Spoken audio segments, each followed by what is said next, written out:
afternoon. How are we doing today? Good afternoon. Good afternoon. Hi, thank you so much for having us. Thank you for inviting us. And it's only a pleasure to be speaking to you and to hear a little bit more about VDAY. Just listening by the name VDAY. So, speaking about VDAY, what does VDAY actually mean? Eve Ensler started the foundation, the VDAY organization. Her hit play, The Vagina Monologues, which was done now over 20 years ago. I think the first time it was ever produced was in 1996. Yeah, 1996. Yes. And then her idea was to then use the play to raise awareness and to raise funds.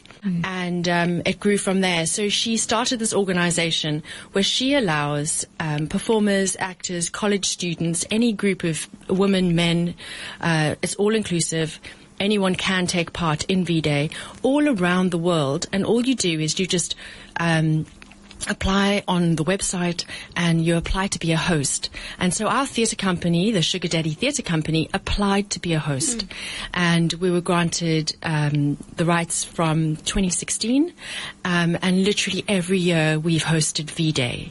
And we're celebrating women, really. That's what we're doing here. Yeah, it's the month of Valentine's Day, so let it be the month of VDAY. Why not? Because firstly, when I saw this, actually Nigel from us, he normally goes out to productions and then he will give his review on that. Yes. So this was part of his arts updates. VDAY, I was like, does this have anything to do with Valentine's Day? Well, it's pretty much also, it's incredible that it's happening this month because it's showing love to this production, to uniting people, not necessarily only women, but women, men, and children throughout the world that feel so strongly about the VDAY movement, because it's a global movement. So it's incredible that we have an entire month. It should be longer, but we'll take the month. Yes. I mean, to do the Vagina Monologues as a production, as a straight play, without having it be a benefit, the last time I was quoted was over 8,000 Rand a night, and it's probably more now because that was at least 5 years ago. So, I mean, you're looking at quite costly play.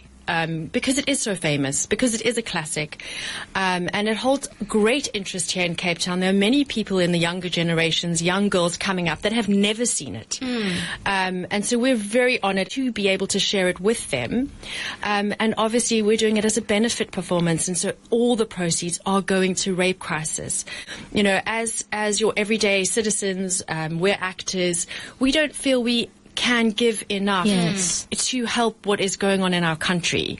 And for us, it's just a way of giving back. You know, we feel so privileged in our own lives and so blessed.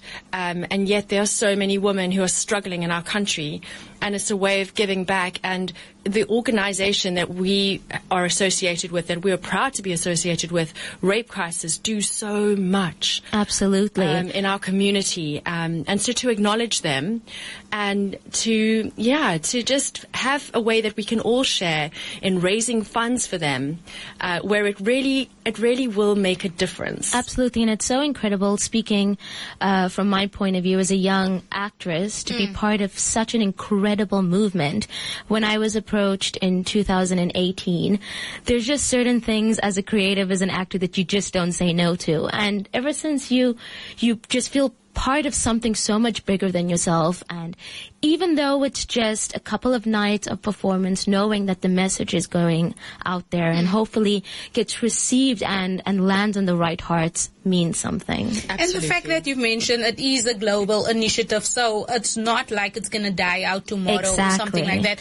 It's all over the world, so it will keep on going. And yes, the momentum is really great, and it's been going for many years now.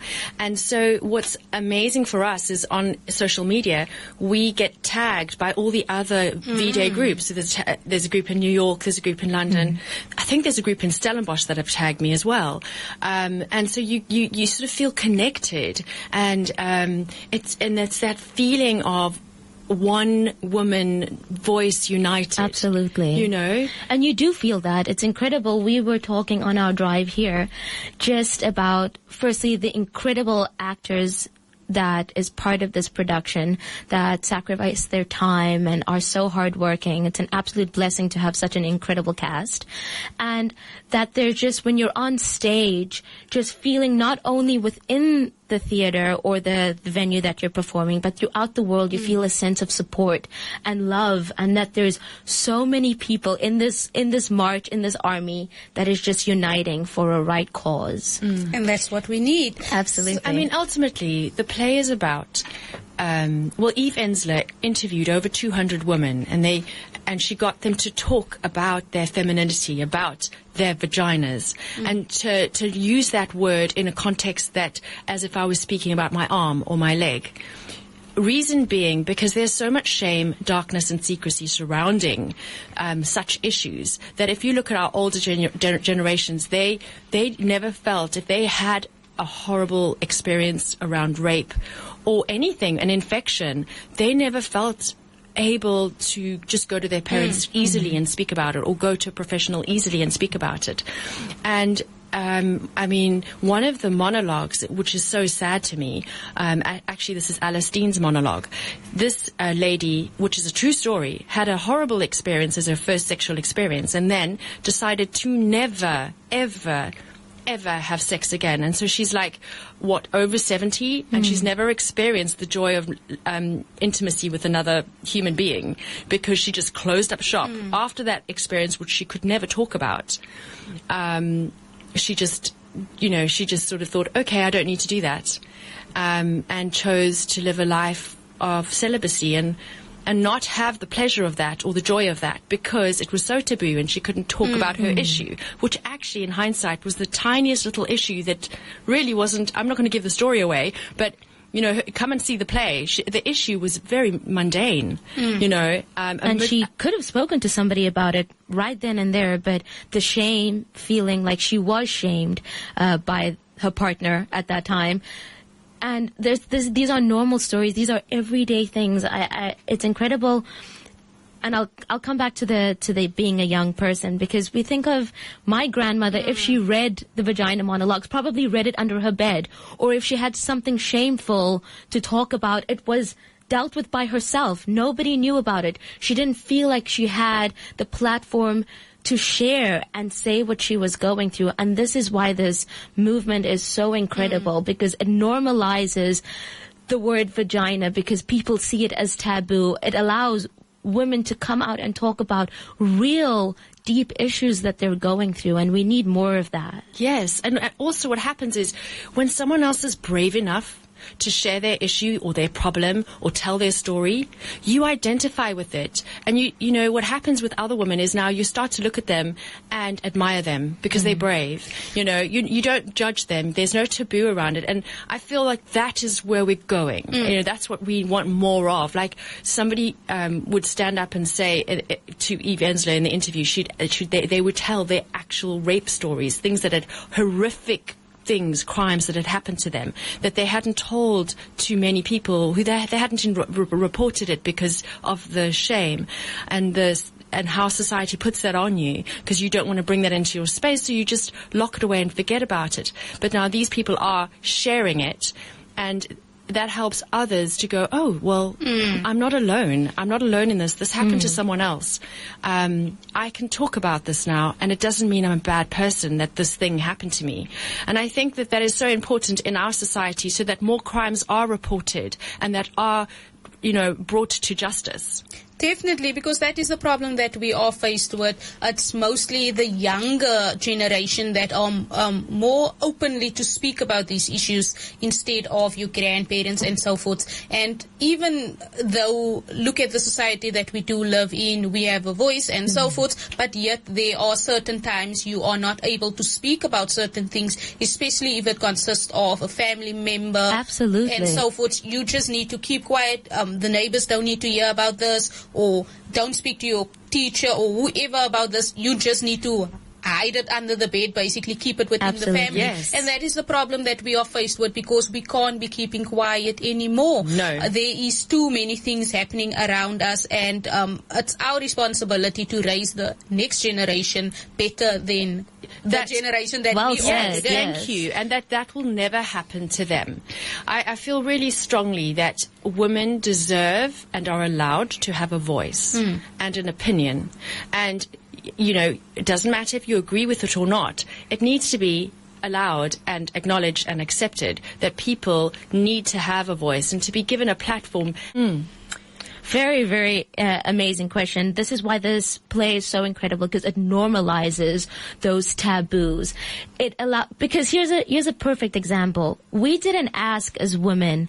We don't go into a store and have to buy a vagina. We were born with it. So as talking about an arm and a leg, we should be able to openly talk about issues faced with that, because there is so much stigma and taboos around the word. So this is an incredible project, because it brings up themes like genital mutilation, transgenders. It talks about people that have been body shamed and are struggling with body image, and allows everybody to feel the courage to talk about it. So if people are saying it on stage and that gets around and that movement gets uplifted, then more people will realize, hey, it's okay. This happened to me last night. I no longer need to feel ashamed, because there are thousands of women more than 200 women whose stories I just heard about, and they are so similar, they're so relatable to my stories. I can talk. I can speak about it. I no longer need to feel shame regarding the issues that are personal in my life. Think about shame as in society. It is so controlling, isn't Absolutely. it? And it just seeps into our belief system. And where does it come from? It comes from our culture. It comes from certain religions. It comes from this very conservative background that South Africans have, and we all do. And in one way, that's beautiful and traditional and respectful, but in another way, it really is an obstacle to being open with some of our issues that are everyday issues that everybody experiences. You know, the other day a young girl was telling me that she had to, in the doctor's room, pee in a cup. And she said the shame around that, just a normal medical procedure.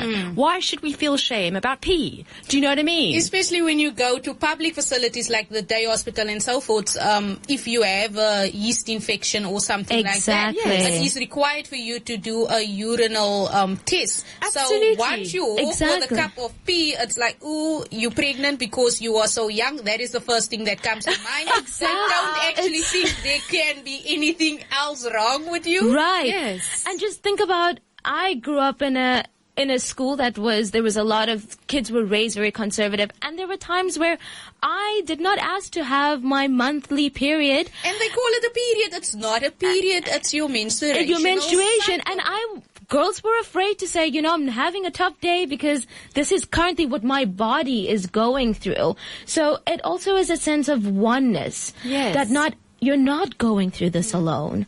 There are people understanding and that have you, and there's a safe, open space to talk about what you're going through. Definitely. Yes. And the judgment around that. Let's all take away judgment. Let's stop judging each other. Let's stop judging ourselves. It really is very harmful. Definitely. And also on that, if you're going to start judging, let it start with yourself first. Absolutely. Before you're going to move on to anyone else to see if it is really something you can be judgmental over, because we're all human at the end of the day. Exactly. And we have an incredible cast, Yasmin. I feel very honored to be sharing the stage with such incredibly... What is the role you play, by the way? So we all introduce each other's monologues and stand and say a monologue. It's very simple, but we're presenting the most amazing ideas and stories. Yes. That hopefully, if we could just change one person in the audience and have them feel better about something that happened to them, then our job is done. And also provide the opportunity to be open to speak to your children about issues that they are faced with, and Absolutely. not moving away from that. And just touching on, you've mentioned all the proceeds will be going through the rape crisis. So with the creativity and determination, you mentioned activists all around the world is basically on board with this, and basically they're trying to end harassment and rape and the battery and violence against women. Yes. So is there a specific reason why you chose the rape crisis? Because there is a lot of other charity organizations that also strive for the same. Yes. So, I mean, when we first started in 2016, we had other charities. We had Sarika Bartman. We also looked at a charity that we worked with for 1 year called Father a Nation, which do beautiful work. So they're helping to reintegrate men that were violent back into society, teaching them how to be good fathers, good husbands, good brothers, and, you know, role models in our society, because we need that masculine energy. There's nothing, in this play, it's all about love, and it's all inclusive. Absolutely. And that includes all, you know, heterosexual men, because they're part of the conversation. So we are really going to run out of time. So just to end off, if you can maybe read us something, or rather your last words. So there is a beautiful piece that the play ends on, and it's about birth. And I feel Allistine should read it. And what's incredible, the author of the Vagina Monologues, this was one of her works. So and it's her own story. It's her own story, so this is absolutely incredible. The heart is capable of sacrifice. So is the vagina. The heart is able to forgive and repair. It can change its shape and let us in. It can expand to let us out. So can the vagina. It can ache for us and stretch for us, die for us, and bleed us into this difficult, wondrous world. I was there in the room. I remember. That was Eve Ensler witnessing the birth of her granddaughter, and how profound that was for her, that she wrote a monologue, and it's the final monologue in our piece. Nice, beautiful stuff. And like you've mentioned, opening is today. Yes. And it starts from 8 up until 9, and it's at the Raptor Room, and that's in Roland Street in Zonnebloem. Yes. How do people get further information?